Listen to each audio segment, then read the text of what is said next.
Hey girl, hey, it's your girl Jay and welcome to my channel.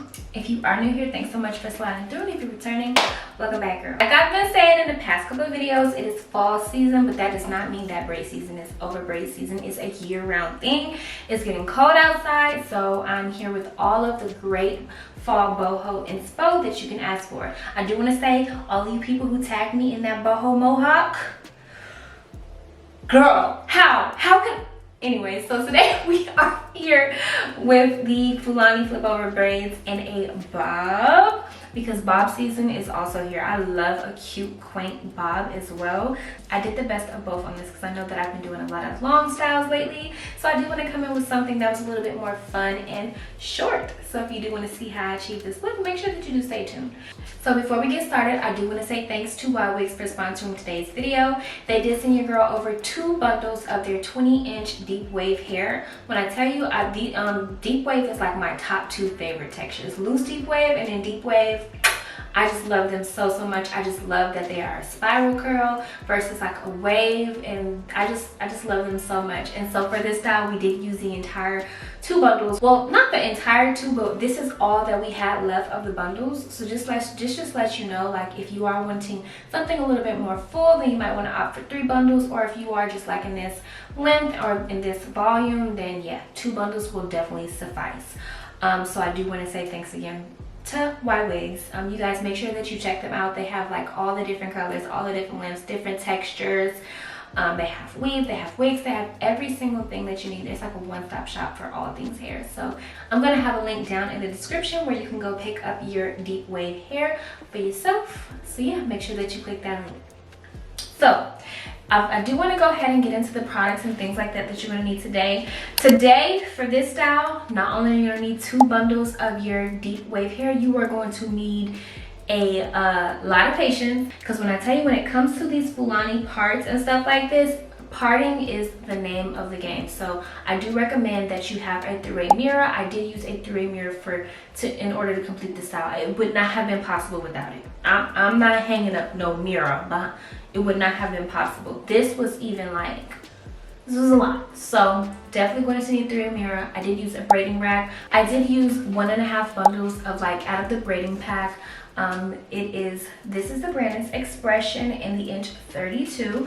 I would not recommend getting anything too long, because you're gonna have to cut so much in order to achieve the bob. But if you are wanting something that's a lot longer, then I recommend 52 inches. 52 inches is gonna come right to your waist. I am 5'3", so it comes to my waist on me, and then I know they do have like a 72-inch too or whatever.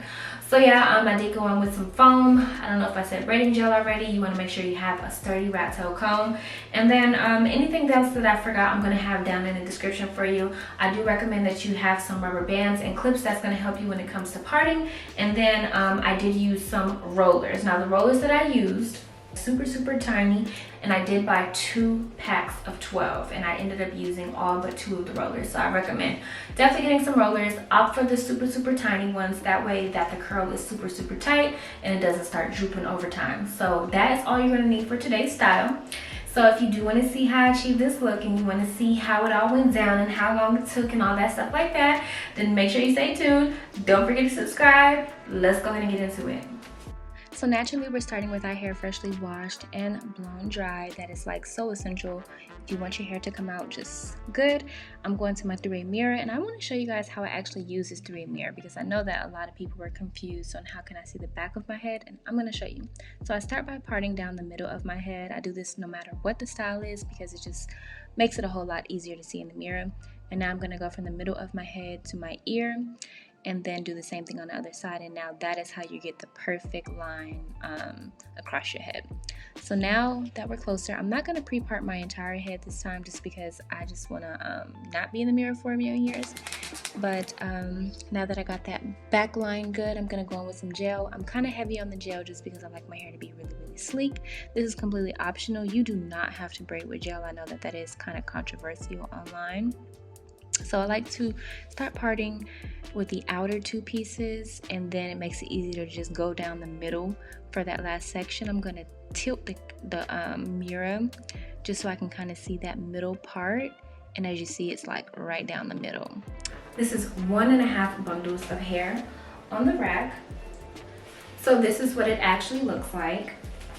I'm gonna go ahead and sit it here. Now, believe it or not, I am right-handed, but I handle with my left hand. So that means that the hair has to sit on my left hand, and I have a high chair that it's just sitting on. It makes it easier for me. When I'm braiding, I do stand up the entire time. I do not sit down at all. This is for me and my clients. I do not sit down. And so I wanted to talk about when I hold my hair on. Now, I actually got this from when I'm doing clients' hair. It's just easier for me to grab from, and then also it's a tripod, so it has like a phone attachment, so it makes it easier for my phone to be there and grab the hair. I like everything to be in a very like small like area. Like I don't want too much space, like, because I don't like to do too much moving or whatever. I just stand up the whole time, I knock it out, and then that's just it. The look that we're going for, I think I said this before, but I did write it down so I wouldn't forget, just in case. So the look that we're going for, we want our hair to land about right here. My hair is a little bit longer, so the little bob, our bob isn't really going to be a bob per se, but I want it to land right here. We are going to have hair at the root of each braid, so that's going to give us our fullness. And then we're going to have 3 pieces of the human hair on each braid as well, except at the top we're going to add 4. And then the hair is 32 inches, so like I said, it's going to land around right here. And to know where I can cut when it's time to take the hair out, I'm going to put knots on the ends. Like I'm going to put knots where my hair ends. So wherever my hair ends, I know when it's time to take it out, that's where I can cut. I don't have to cut all the way down here, nor my hair's not down there. I don't have to worry about cutting my hair. And then I am going to put like little small rollers on every like 2 or 3 braids so that I can just go ahead and have that out the way. I think it's gonna make it a whole lot easier than trying to do it at the end. So yeah, we're gonna go ahead and get started. It's 12:30. Yeah, I know I love a little mission, so I'm gonna see if I can get done with this bottom row in 15 minutes. Yeah, all right, let's go ahead and get into it. Truth be told, this did not take me a long time at all. I think I'm about an hour and a half in at this point, and we are really zooming through this. So I said that we're going to start each braid with a piece of the human hair right at the base. This is going to give us volume through like in the inner parts of the hair. You ever seen somebody's hair be braided and then it's like really see-through? If you put the hair at the root, like at the base, that is going to take care of that. My hair is not much shorter than the braiding hair, but it gives us just enough to have that curl at the end. You can kind of see where my hair stops. Now when I'm braiding, I like to flip to a more comfortable position, which is an underhanded position. Just flip the braid and then just add some gel. That's just going to make it look a whole lot more cohesive and make it easier to braid as well. So I'm feeding in the human hair, just braiding it into the actual braid, doing one full braid motion, and then clipping up at the top so that it's not in the way. That is a new way that I've started doing it. I feel like it just helps the braid, it helps the human hair lay better. And so we're going to feed in about 4 pieces of hair. I know that I originally said I was going to feed in 3, but it looks like I've been doing 4. 4 came out really, really good. And so now that we're getting to the ends, I'm going to feed in one last piece, flip it right up over the top, and then I need to be adding some gel. As you can tell, I have a little bit of a blunt hair issue going on because I got a trim not too long ago. So I believe that I'm going to go back in with some gel. It's really, really hard doing voiceover sometimes. Yep, that a girl. So I'm going to go back in with some gel just to kind of smooth that in so that the braiding hair matches with my natural hair. You see how it's all more together now. I'm not going to have all that fraying. And now I'm going to go ahead and braid it down. Now once we get right below my natural hair, I'm going to go ahead and take a thin piece of the braiding hair and wrap it around and just knot it. And so you only have to knot it once, and then I'm going to take the small roller and then just roll it up. Whether you roll it up this way or roll it around, same thing, does not matter. But that is how we do our braids. So what I'm doing right now is I'm just going to go ahead and section off like the braiding areas because we're doing flip over, of course. Okay, so this makes it easier to see. So you see this is going to be individual braids, and then cornrows, cornrows. So let's go ahead and get to it. As you see, this is coming together real cute. So we went in with our first layer of the individual knotless braids. Now you're gonna see my hair is actually gonna change. The first design that I decided to do, I did it and then I went back and changed it later, so I'm not even going to show you how I did it because I didn't keep it.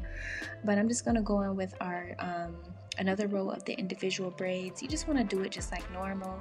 I put in a piece of hair at the root, and then I'm going to feed in about 4 or 5 pieces on the actual braid. I don't know where I thought I was going to get away with only doing 3, but you're going to go ahead and do that. You guys have seen this a million times, so I'm going to shut up now. Now, when it comes to doing the stitch braids, let me tell you, you have to have so much patience, and it works if you can find like an inspo picture online, something to at least go based off of. When you try to freestyle, you actually spend a lot more time trying to figure out your parting and all that stuff like that. Girl, it is nothing wrong with inspo.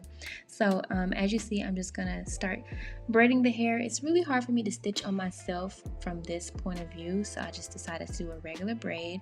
And you just want to take your time, making sure that before you do another braid motion, you just flatten the next piece that you intend to grab. I feel like braiding from this point of view is actually the easiest, but it's just not easy to stitch, and I want my braid to look really cohesive, so I'm not going to stitch part of it when I can't stitch all of it, basically. And when I say stitch, that just means, you know, when you see those braids and they have like the even lines throughout the braid, yeah, that's what I'm talking about. So yeah, you just want to make sure that you flatten the piece that you decide to grab before you grab it, and that's going to keep that braid looking nice and thin. And I should have probably added some gel towards the end, but I do believe I do go in and redo that end part so it's not as thick. So we're going to do that same thing, and this time you want the braid to start at the middle of where the last braid was. As you see, that just gives it that nice little sharp design. I'm not adding any human hair in because my hair is already thick. I actually don't think I would have had any braiding hair regardless. I like when the braids look kind of thin. Again, that's a preference thing. I just love a boneless look. I think it just looks so sleek, so flat. Now adding in the braiding hair will make it last longer, but I just feel like it makes it look more chunky, and it's a lot harder to do when you're using your when you're doing it yourself. And as y'all see, my neck is kind of hurting, so that's why I did a little stretch.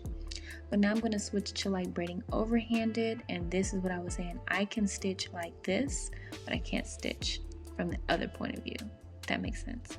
So I'm going to continue on doing this. I don't have a specific pattern in mind. I'm just kind of going with whatever comes to me. And so yeah, that's pretty much it. You can follow this pattern. There are a ton online as well, but I feel like this one was probably just going to be the easiest for me to do and the quickest, because this can take a long time.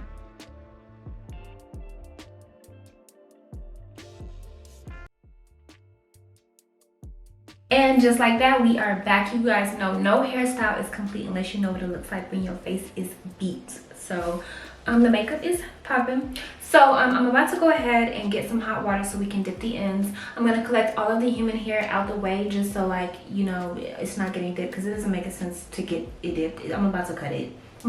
So we're just going to collect all of the rollers basically, so that it's just easier to dip it all at once. And then you guys know I do not believe in dipping my natural hairs, so I want to make sure that I'm not dipping too high, and that I am getting, of course, all of the rollers.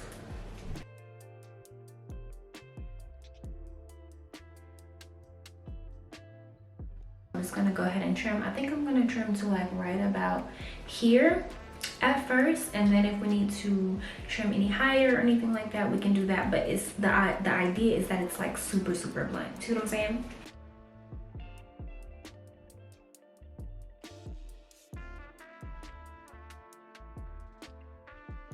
But real quick, I think I am gonna add a little bit of foam. I normally don't like to do too much foam, but I'm gonna do something. Because we have braids, I did my edges, so I need to make sure I don't get anything on those. And this is the Shine and Jam Magic Fingers foam.